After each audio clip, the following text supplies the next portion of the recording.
If you or someone you love has diabetes, you'll be blessed by our YouTube channel called Beat Diabetes. Benedicta and I conduct blood sugar tests on ourselves. I interview guests that have seen dramatic victory over diabetes. I share reviews of books and documentaries about lowering blood sugar. And I give talks about the keys to getting your A1C down in a hurry. I'm convinced that by God's grace, you can find victory in your struggle with diabetes. Go to YouTube and in their search engine, type in the words Beat Diabetes, Dennis Pollock. So we're going to be looking at the words of Jesus in Matthew 5, and then we'll look at a couple more verses from Matthew 6. But starting with Matthew 5 and verse 14, Jesus says, you. He's talking to his disciples, and I think we could rightfully say he's talking to all of us, his disciples. Not just the disciples of those days, but Jesus has disciples today. And so he says, you, my people, my disciples, are the light of the world. The city set on a hill cannot be hidden. So he's saying you are the light, and there's no way you're going to be able to be hidden from the world. For nor do they light a lamp and put it under a basket, but on a lampstand, and it gives light to all who are in the house. So you would not light a lamp and then put a basket over top of it. It wouldn't serve its function. Now, he's not really talking about lamps. He's talking about people. He's talking about disciples. So he says, and that's kind of the key of what I wanted to discuss today briefly is verse 16, let your light so shine before men that they may see your good works and glorify your Father in heaven. So he's saying you're a light, or a lamp, I guess would be the most accurate way of putting it. You're a lamp, but he says in verse 14, you're a light. He says it's not going to be possible for you to be hidden. And he says you wouldn't want to try to hide a light, a lamp. You wouldn't want to put a basket over it. That's not what people do. They put it on a lampstand. They put it in a prominent place, and it gives light to all who are in the house.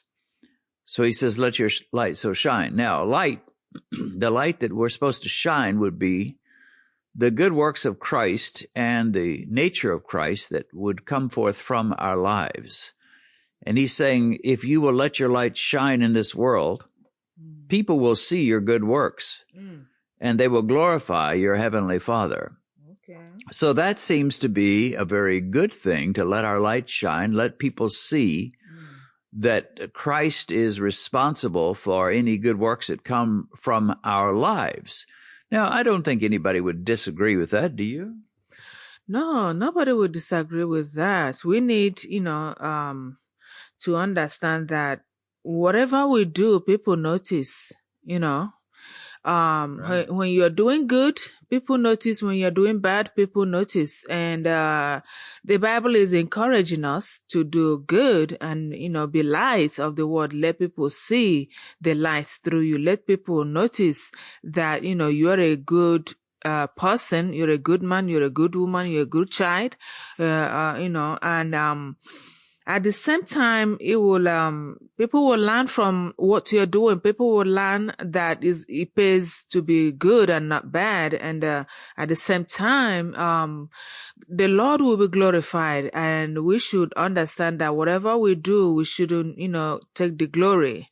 When we're doing good things, we should know that God should be glorified in that, and help us to do more good things that he may be glorified in them all.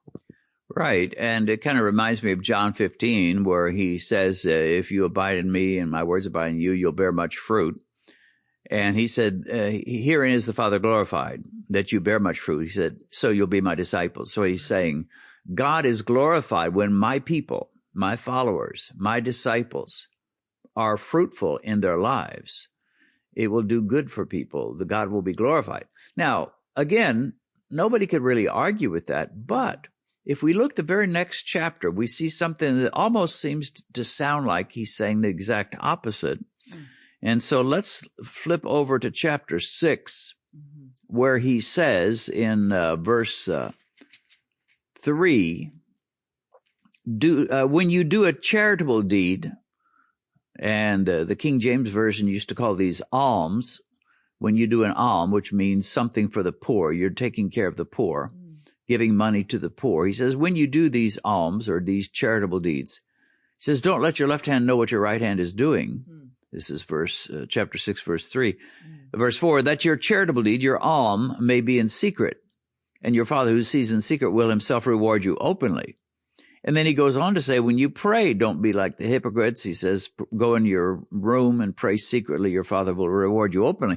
So he seems to be saying, don't be too eager to make a show out of your alms, your helping the poor, or even your praying. Do it secretly and your Father will see you. Now, that almost sounds the opposite of what he just said earlier, where he said, let your light so shine before men that they may see it and glorify your Father. So how are we going to explain this? On the one hand, he says, let your light shine. Let the world see the good works that I do through you, and God will be glorified. On the other hand, he says, now be careful that you don't do it for show, and you don't do it just to impress people. Do it more secretly. How do you explain those two different points of view?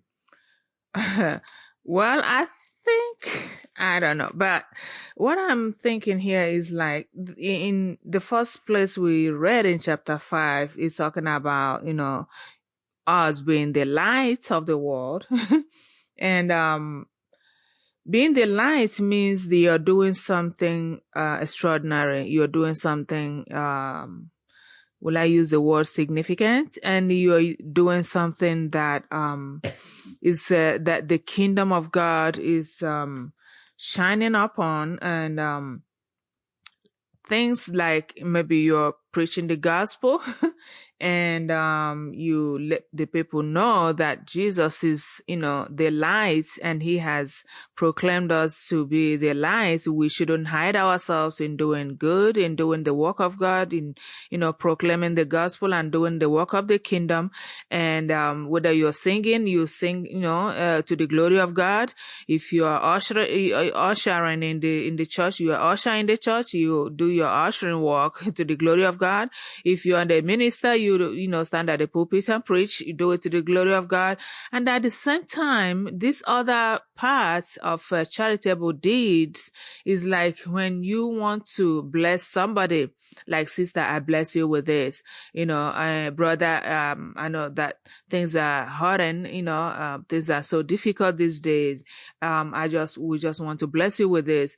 Don't, go to the microphone and stand on the pulpit or on the roadside and be like, I just gave this brother some money this afternoon. I just bought them food. They're hungry and they're dying. I just bought them, grocery worth of $200 this afternoon. I think that is what God is like saying.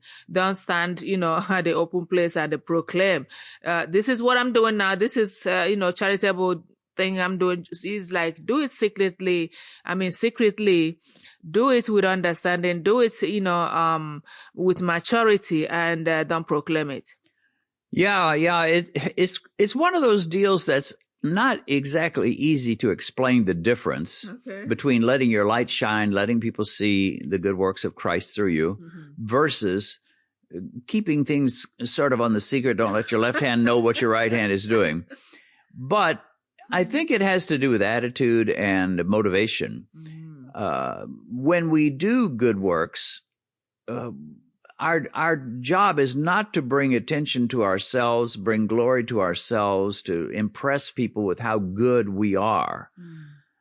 It is to honor God and to honor Christ, and so that they may see our good works and glorify the Father in heaven. You can see condensed video versions of my devotional studies on YouTube. The graphics and the scripture verses displayed on the screen make these video devos an experience that will bless, uplift, and instruct you. Go to the YouTube website and type in my name, Dennis Pollock, and you'll quickly find our YouTube channel.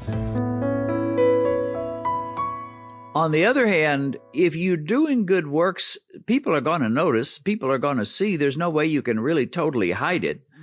I think about Franklin Graham's ministry to the poor called Samaritan Purse, and they raise millions of dollars to help out poor children and poor people. Well, if he said, well, I'm not going to let a single person know what we're doing, he'd never get any donations, and his ministry would come to a halt. You've got to let people know what you're doing. And the same is true with us in Africa. When we go to Africa, we take our cameras along, and we record some of the work we do. And when we help widows, when we do some things, we record it, but not to bring honor to ourselves, not to bring glory to ourselves, but to let people know what we're doing so they will support it and the work can go on. I think sinners, on the one hand, we don't want to be boasting to them, but on the other hand, they need to know that we Christians value good works. We value helping people out, blessing people, helping the poor, reaching out to people. That's what we do. That's how we roll. And we cannot be ashamed of that, nor would it really be right to never make it public. But on the other hand, we cannot glory in it. We have to give the honor and the glory to Christ. So it's kind of a fine line to walk, and it seems to me that it has to do with motivation. If your motivation is to glorify the Father, if your motivation is to raise money so you can help people and bless people, that's good. If your motivation is to say, look at me, I'm such a giant spiritually, I help people out, I sacrifice, I do all this stuff, look how great I am, then that's not good at all. So I think ultimately it comes down to motivation. You know, the Bible talks about how that people will have their works burned up at the end, at the judgment seat of Christ. And it seems to be motivation. It's like, well, yeah, what you did was good, but you did it for the wrong reason. So we've got to make sure in the very depth of our heart, our great desire is to glorify God. Yes, you're right. I was like thinking about what chapter 6, Matthew chapter 6 that we read was talking about. At the end part of it, verse 4, it says that your charitable deed may be in the secret, and your Father who sees in the secret will himself reward you openly. So the giving in the secret and the reward of giving back to you, in the open place, means I will enlarge your, blessings. If you're a business person, I will open doors in your life, that I will bless you, tremendously, that, since you have the mindset of giving to people and not taking the glory, you give to people and, God takes all the glory. And because that person will be happy and thanking God that, you have blessed me today. And, so I think, what this place is trying to let us know is like one example I have is like that pastor in Africa that we ministered in their place was telling us how he was, for years taking care of somebody who was sick. And that man was sick, couldn't provide for himself. But in the secret, this man was providing for him. And that is like somebody doing something, for God in the kingdom, in the secret, and not making it open. And God has been blessing that, pastor and making him known even in the city. And I'm like, okay, somebody was paying for my, I don't know why I'm bringing this up, but when I came to America newly, somebody took it upon himself and was paying for my trip to Africa. Everywhere I was traveling with you, he was paying.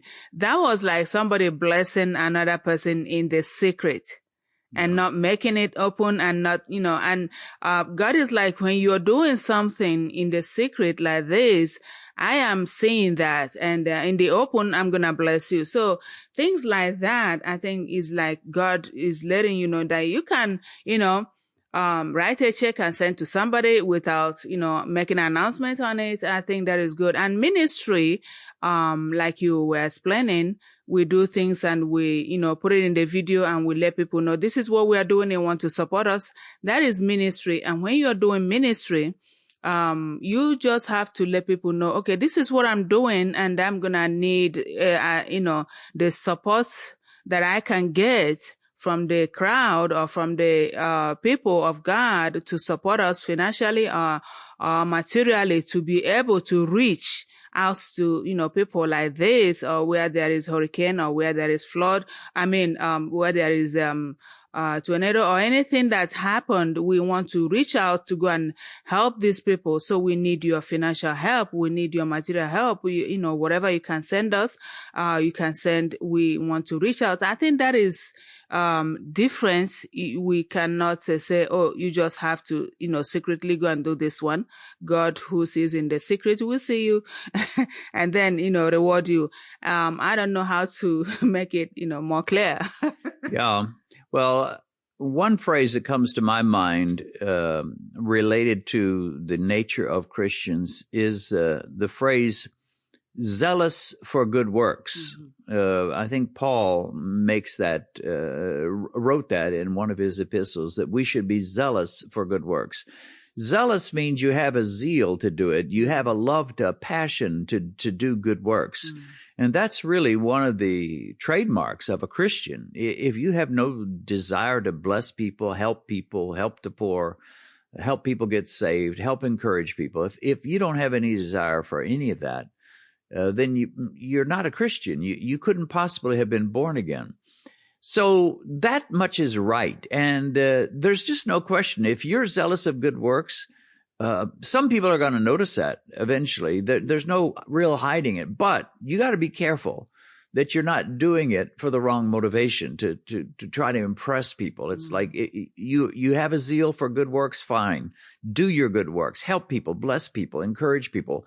But don't make too much of a show of it and just be about your business. Now, with ministries, it's a little different because with ministries, you're not really taking personal glory. You're just doing what God has called you to do. And sometimes it is necessary to show. You look at ministries that feed the poor, and often they'll show pictures of little children, and they will, show that, we're helping these poor children out. Well, they have to do that. Yes. If they didn't do it, nobody would support. If you say, well, I'm just going to do it, but I won't tell a single soul that I'm doing it. Well, good luck with that. If you've got the personal money, then you might be able to do that for a while. But if you want to raise money and do it on a big scale, you're going to have to tell some people, show some pictures, show some videos. Yeah. So it's kind of a tricky line to walk. On the one hand, we're going to let our light shine. We're going to demonstrate that we are followers of Christ and we're zealous for good works. But on the other hand, we're going to be pretty careful not to try to take glory to ourselves. So again, kind of a fine line to walk.